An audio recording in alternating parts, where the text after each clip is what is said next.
Assalamualaikum warahmatullahi wabarakatuh. Perkenalkan, nama saya Rahmadina, NIM 2101010806. Di sini saya akan menjelaskan apa saja penyebab anak usia dini sering bertengkar. Penyebab anak usia dini sering bertengkar terbagi menjadi dua. Yang pertama, kepribadian seorang anak, dan yang kedua, pola asuh orang tua atau didikan orang tua di rumah yang tidak adil. Anda mungkin sering memergoki mereka saling pukul, atau salah satu di antaranya sudah menangis kencang karena berkelahi berebut mainan. Namun, tahukah Anda apa yang membuat anak dan saudaranya berantem? Ada beberapa alasan kenapa kakak adik sering bertengkar. Di antaranya, 1. Bagian dari tumbuh berkembang. Sering bertumbuh besarnya anak, ia semakin memiliki insting untuk melindungi apa yang mereka miliki. Selain itu, mereka juga belajar untuk menegaskan keinginan mereka sehingga cenderung menjadi agresif. Yang kedua, tingkat emosi anak. Suasana hati dan kemampuan beradaptasi memainkan peran besar pada perilaku anak. Contohnya, sang kakak yang merasa iri dengan adiknya yang terlihat lebih disayang. Biasanya ini rentan dialami oleh kakak adik yang selisih usianya tidak berbeda jauh. Yang ketiga, mencontoh orang di lingkungannya. Orang tua yang sering bertengkar membuat anak melakukan hal yang sama untuk menyelesaikan masalah dan perselisihan. Supaya tidak salah langkah dalam menghadapi anak-anak yang berantem, ikuti beberapa tipsnya berikut ini. Yang pertama, lihat situasinya. Jangan langsung terlibat saat anak berantem. Jangan langsung bergegas melerai anak. Tidak semua pertengkaran berakhir dengan aksi saling pukul, jambak, atau gigit. Ada kalanya Anda perlu memberi waktu bagi anak untuk menyelesaikan masalah mereka sendiri. Namun, bila salah satunya mulai terlihat agresif, keberadaan Anda sangat dibutuhkan sebagai pemisah supaya pertengkaran tidak bertambah parah. Yang kedua, jangan biarkan anak saling berkata kasar. Penyebab anak nakal saat bertengkar, si kecil mungkin akan beradu mulut. Ia bahkan bisa saja mengejek satu sama lain dengan kata-kata yang kasar. Keluarnya perkataan yang tidak baik ini bisa memperkeruh suasana dan membuat amarah anak semakin bergejolak. Membantu anak mengekspresikan apa yang ia rasakan juga bisa membantu saudaranya untuk mengerti satu sama lain lebih baik. Berbeda dengan orang dewasa, anak-anak memang masih sulit untuk memahami sesuatu yang dirasakan oleh orang lain sehingga perlu dibantu dalam menyampaikannya. Tidak hanya itu, menunjukkan bahwa Anda memahami apa yang mereka rasakan juga dapat membuat mereka merasa lebih baik dan tenang. Yang ketiga, pisahkan jika anak sudah mulai main fisik. Saat Anda mendapati anak-anak yang berantem mulai melakukan penyerangan fisik, inilah saatnya Anda untuk memisahkan salah satunya dari ruangan tersebut. Biarkan mereka berada di ruangan berbeda hingga mereka tenang. Tidak mudah memang menghadapi anak-anak yang bertengkar, namun cara Anda menghadapinya ternyata berimbas pada perilaku anak di masa depan.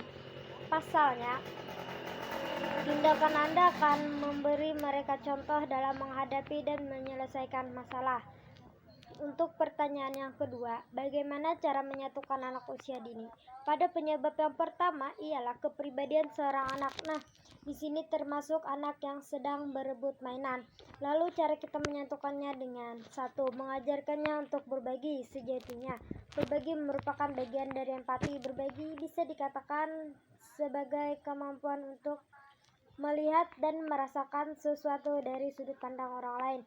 Anak-anak biasanya belum mengembangkan rasa empati dengan baik ketika usianya di bawah 6 tahun. Mengajarkan anak untuk berbagi tidak boleh dilakukan tanpa mempertimbangkan usia tersebut. Pasalnya, bila Anda diajari hal ini lebih awal, ia bisa prestasi. Hal ini akan memperburuk hubungan Anda dengan si kecil. Alih-alih anak mau mengerti, Anda justru akan semakin sulit untuk mengajarkan anak agar mau berbagi.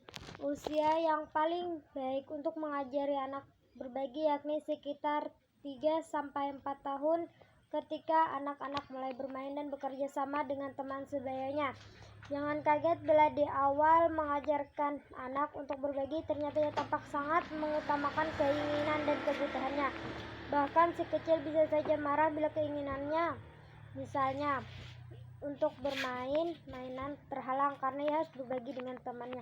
Lama-kelamaan nantinya si kecil akan lebih memahami bahwa berbagi apa yang ia miliki kepada orang lain itu penting. Yang kedua, jelaskan arti berbagi. Dalam mempelajari hal apapun, si kecil butuh diberi penjelasan kenapa mereka harus melakukannya dan bagaimana cara melakukannya. Sebelum Anda mengajarkan anak untuk berbagi, alangkah baiknya jika dimulai lebih dulu dengan memberinya pemahaman yang sederhana. Misalnya,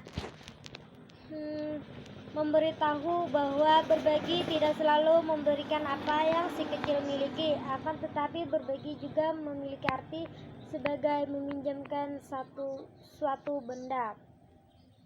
Itu artinya anak tidak perlu khawatir karena benda tersebut akan kembali kepadanya. Dengan begitu, anak tidak lagi menolak untuk memainkan mainan secara bergiliran dengan temannya. Yang ketiga, jangan memaksa. Mengajarkan anak berbagi memang penting untuk kehidupan anak, tetapi Anda tidak boleh memaksanya. Anda tetap harus menghargai kemauan si kecil, terutama bila si kecil mulai selektif. Ambil contohnya, anak hanya mau meminjamkan bolanya, namun tidak ingin meminjamkan bonekanya. Jika memang seperti itu, jangan paksa si kecil untuk meminjamkan bonekanya. Pada tahap awal, Anda dan anak mungkin perlu menyortir barang mana yang boleh dipinjamkan atau tidak, supaya tidak berakhir dengan pertengkaran nantinya. Simpan mainan yang tidak boleh dipinjamkan saat anak bermain dengan temannya. Dengan cara ini, setidaknya Anda akan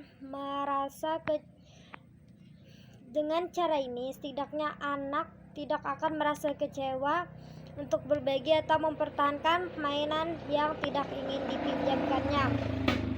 Jangan khawatir, semakin lama anak akan mulai bermurah hati untuk meminjamkan mainan tersebut kepada orang yang ia percaya dapat menjaganya dengan baik. Seiring waktu, rasa empati anak pun akan berkembang dan ia akan lagi menjadi pemilih dalam berbagi. Yang keempat, jadilah contoh. Anak-anak belajar banyak hal dari orang-orang yang di sekelilingnya, terutama Anda sebagai orang tua. Nah, untuk penyebab kedua yaitu pola asuh orang tua atau ketidakadilan orang tua. Berikut cara menyatukannya. Yang pertama, jangan membela salah satu anak. Setiap anak pasti memiliki alasan mengapa mereka bertengkar. Cobalah untuk mendengarkan cerita dari sudut pandang masing-masing anak. Jangan membela adik karena berusia lebih muda, sementara si kakak harus selalu mengalah. Berikanlah mereka pengertian bahwa kakak beradik harus saling menyayangi dan hidup rukun. Yang kedua, dorong mereka untuk bekerja sama.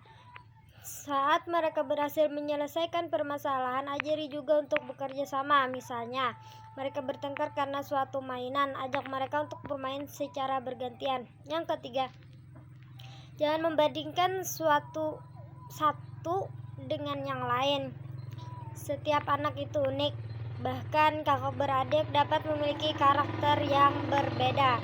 Itu sebabnya hendaknya orang tua tidak membandingkan anak-anaknya dalam segi apapun. Membandingkan anak dapat menimbulkan rasa cemburu antara mereka yang dapat menyebabkan pertengkaran. Jangan pelit untuk memberikan pujian, hadiah, ataupun pelukan apabila anak-anak sudah bersikap baik. Dari 3 cara di atas, perlu juga kita mempelajari karakter dan bahasa kasih sayang masing-masing anak. Jangan membandingkan satu dengan yang lain, setiap anak itu unik. Itu sebabnya hendaknya orang tua tidak boleh membandingkan anak dalam segi apapun. Untuk pertanyaan yang ketiga, bagaimana menanamkan rasa bersaudara kepada anak usia dini? Kita di sini perlu mencontohkan bagaimana mengasihi dan menyayangi sesama saudara dengan saling bertegur sapa serta saling berbicara. Nah, untuk menanamkan rasa memiliki satu barang bersama seperti yang sudah dijelaskan tadi, yaitu dengan cara kita memberinya penjelasan kepada kedua anak agar memelihara barang tersebut dengan baik, atau lebih baik barang tersebut disimpan dulu atau kayak disortir. supaya anak tidak berebutan barang tersebut.